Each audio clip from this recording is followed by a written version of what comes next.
বেকিংয়ে আসার পর যদি আমি কোনো কেকের অর্ডার সবথেকে বেশি পাই সেটা হচ্ছে চকলেট কেকের অর্ডার। আর সবগুলো চকলেট কেকেরই মোটামুটি সেম ডিজাইনের ছিল, যে কারণে আমি পিক ভিডিও ঠিকমতো করিই না বলতে গেলে। তো এইটা যদিও আপু 2F নজেলও করতে বলেছিল, মানে 2F নজেলের ফ্লাওয়ারটা দিয়েছিল পিকচার নিয়ে। আমার কাছে যেহেতু 2F নজলটা আমি খুঁজে পাচ্ছিলাম না, হারিয়ে ফেলেছি, তো ওই দিন ছিল না, সেই জন্য হচ্ছে আমি 2D নজল দিয়েই পুরো ডেকোরেশনটা কমপ্লিট করেছিলাম। আর আপু কেকটা পুরোপুরি কাস্টমাইজ করে নিয়েছিল। তিনি হচ্ছে অর্ডার করেছিল তার ভাইয়ের জন্য, মানে তার ভাই নাকি ভালো রেজাল্ট করেছে, তো ভালো রেজাল্ট করেছে বলে হচ্ছে কেকটা অর্ডার করেছিল, বলেছিল আমাকে মেক করে দিতে কেকটা।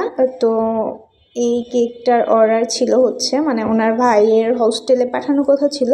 তো হোস্টেল ছিল এশিয়া পাম্পের ওইখানে, তো ওইখানে গিয়েই কেকটা ডেলিভারি দিয়ে আসা হয়। আর আপু যে পিকচারটা দিয়েছিল সেটাতে কোনো চকলেট চিপস ছিল না, আমাকে বলেছিল অ্যাড করে দিতে, আর আমারও চকলেট চিপস শেষ হয়ে গেছিলো। পরে আমি হচ্ছে চকলেট দিয়ে কাজ চালানোর মতো করে ওই দিন চকলেট চিপস বানিয়ে এখানে অ্যাড করে দিই। তো এই ছিল কেকটার ফাইনাল লুক।